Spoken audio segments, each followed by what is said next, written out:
guys, welcome back to Nigeria Off-Grid. This is the second part of how to move to Nigeria with kids. So the first one I gave some just little pointers and some answers to some questions that people keep asking me. And the second part that I want to do here was some real talk. Again, one thing that I keep getting is when people hear that we've moved from, Canada to Nigeria, I always get, the look that I have three heads. And every time I sit down and try to explain this again, some people understand and some people still look at you like you had three heads.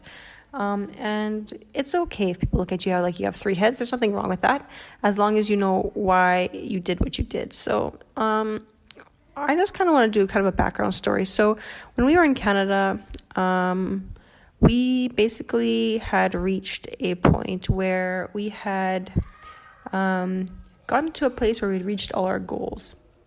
If you think about goals as what life is supposed to be, house, we had our acreage, we had our car was paid off, our mortgage was pretty much paid off. We had started our own business, everything was going smoothly, things like that. And we kind of just sat and we looked and we're like, okay, well, what's our next step? We've reached what, people strive to do. People strive to own a home. Okay, check. People strive to have their car paid off. Okay, check. People strive to be out, on an acreage and, doing their own thing that way. Check. Garden, check. All these things.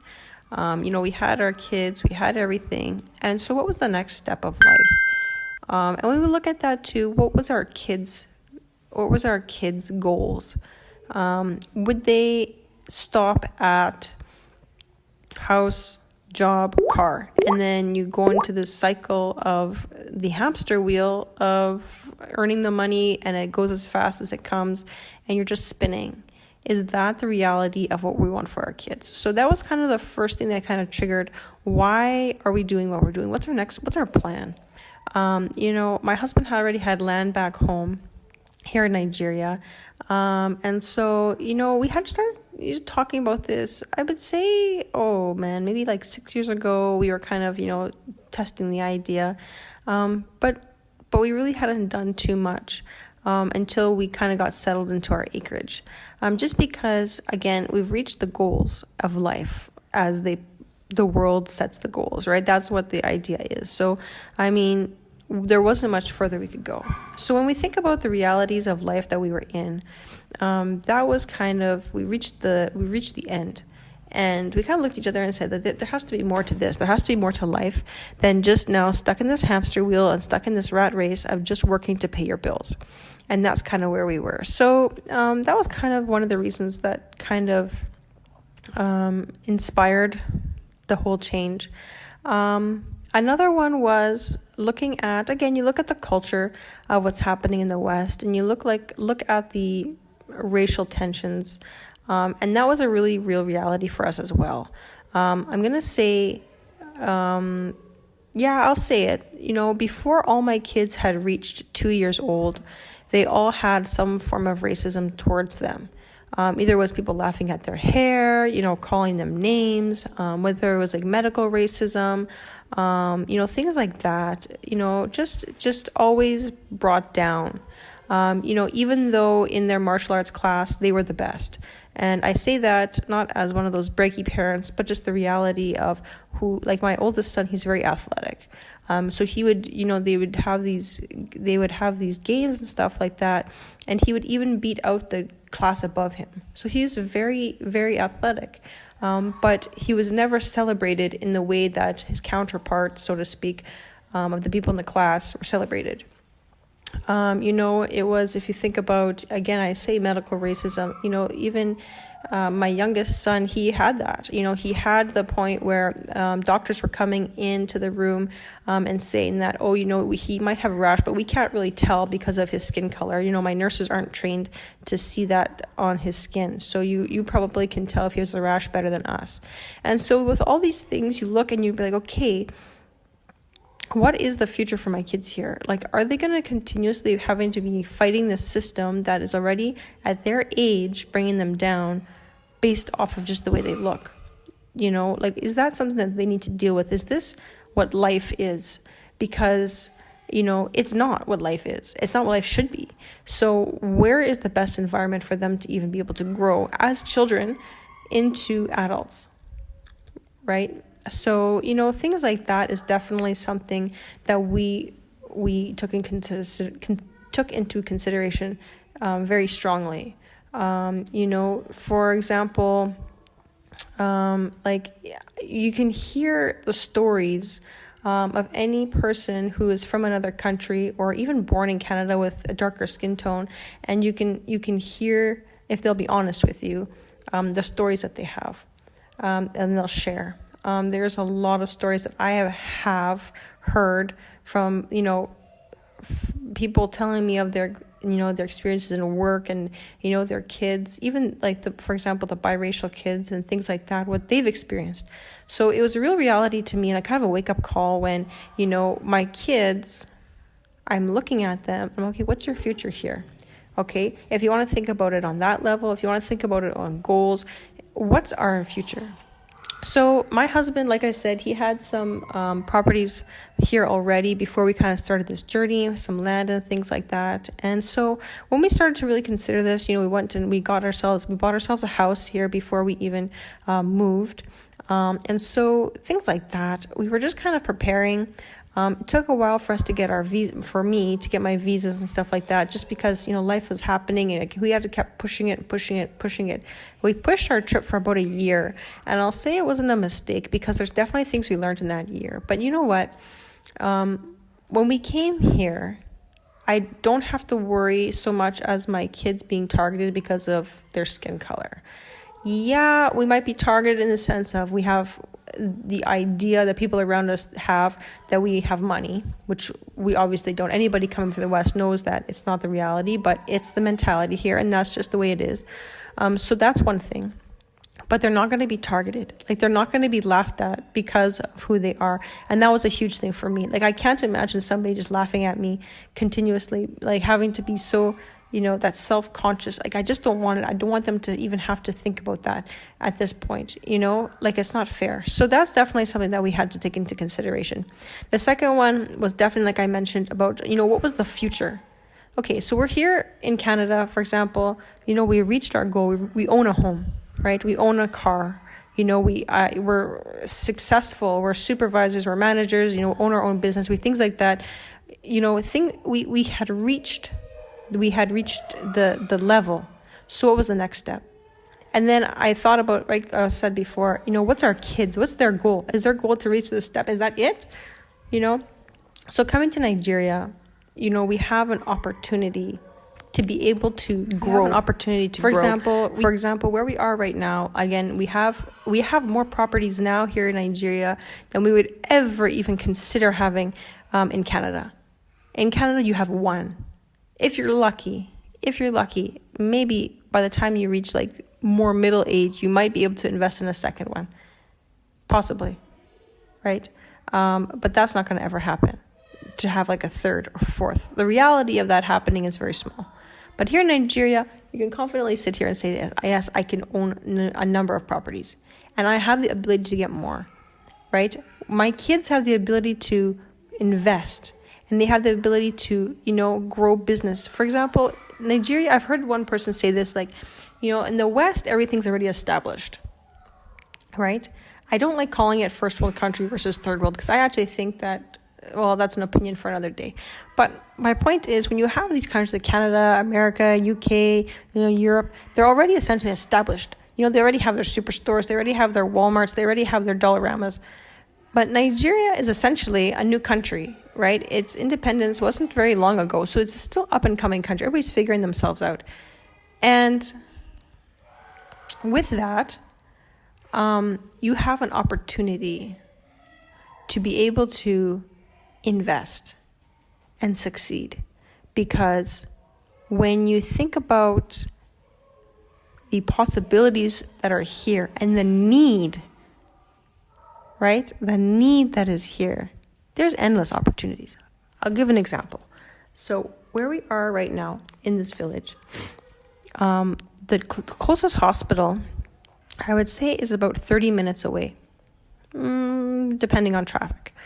let's say 30, 45 minutes to be able to get to a hospital.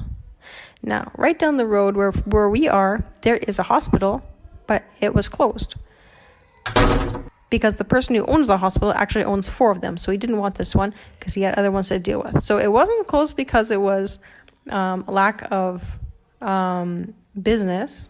It was closed because the owner decided to follow different ventures.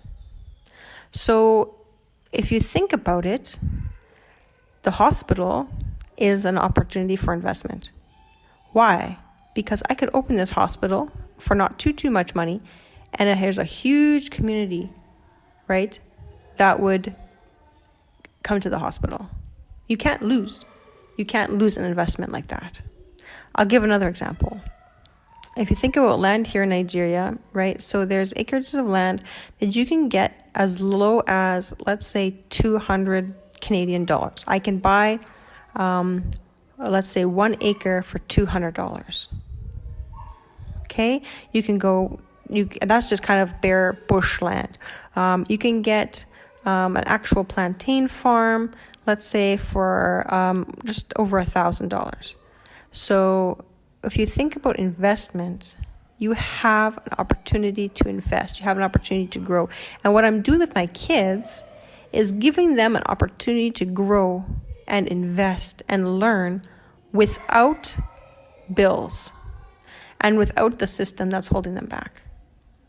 Because I know that when you get stuck in this system of the bills and the busyness and the craziness that goes on, and you don't have the ability to even stop and think because there's just constant going and going and going and going and going and going.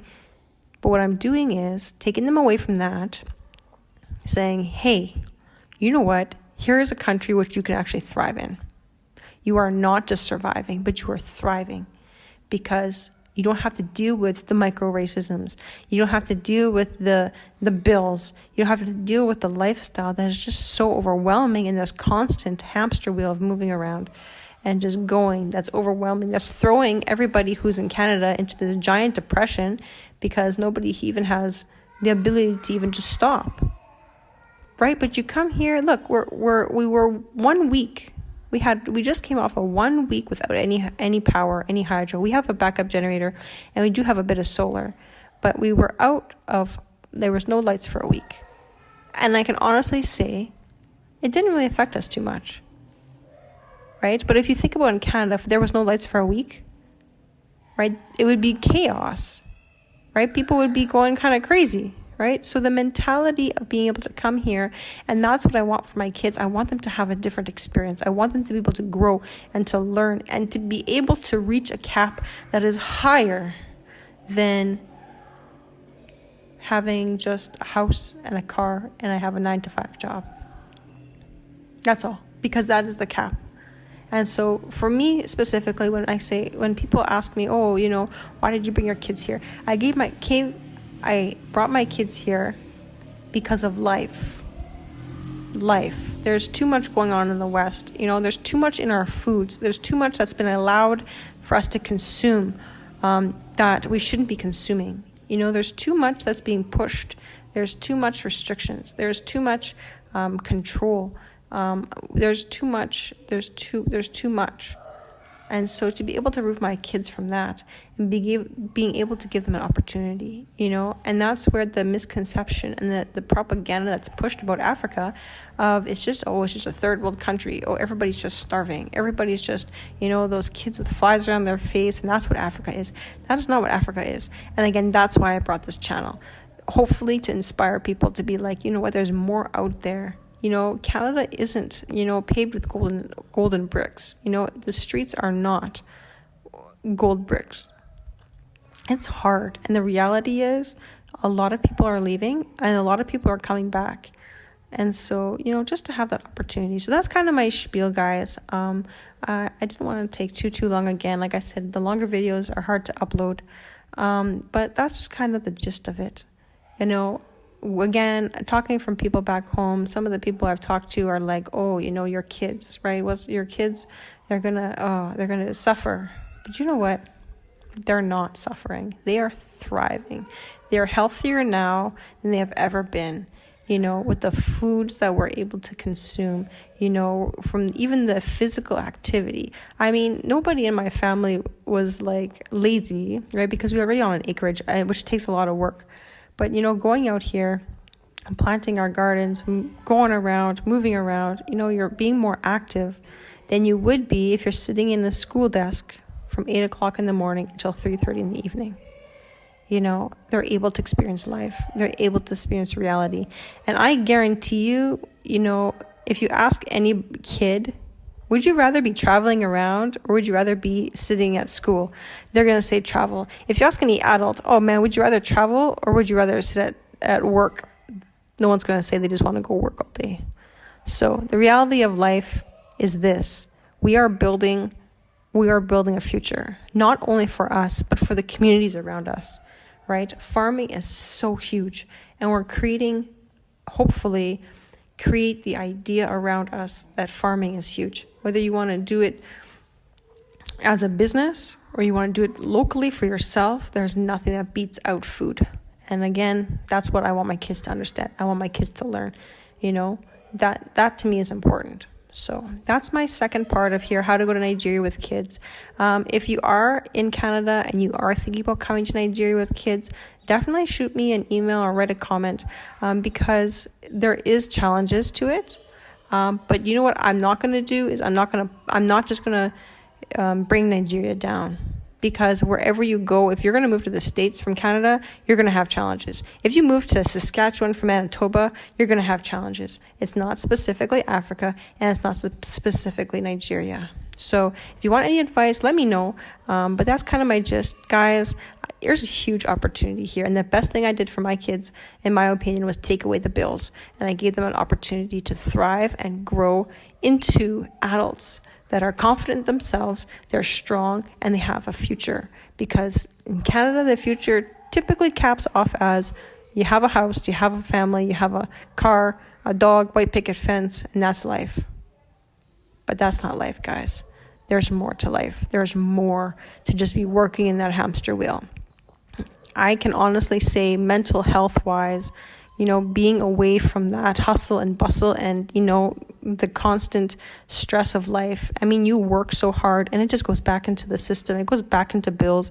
You don't make anything. It's crazy to be able to come here, and it's not easy. It's not easy at all. But you know what? To have the ability to have a future, be like, oh, I know I can't do this right now, but I know I can do it in the future.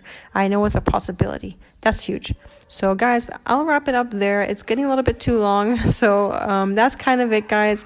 I hope you at least learned something, or maybe it inspired you a little bit, or you got something from the video. If you did, if you like it, share it out there, guys. Subscribe, throw a thumbs up, write a comment, whatever you want to do. And I'll see you guys on the next one.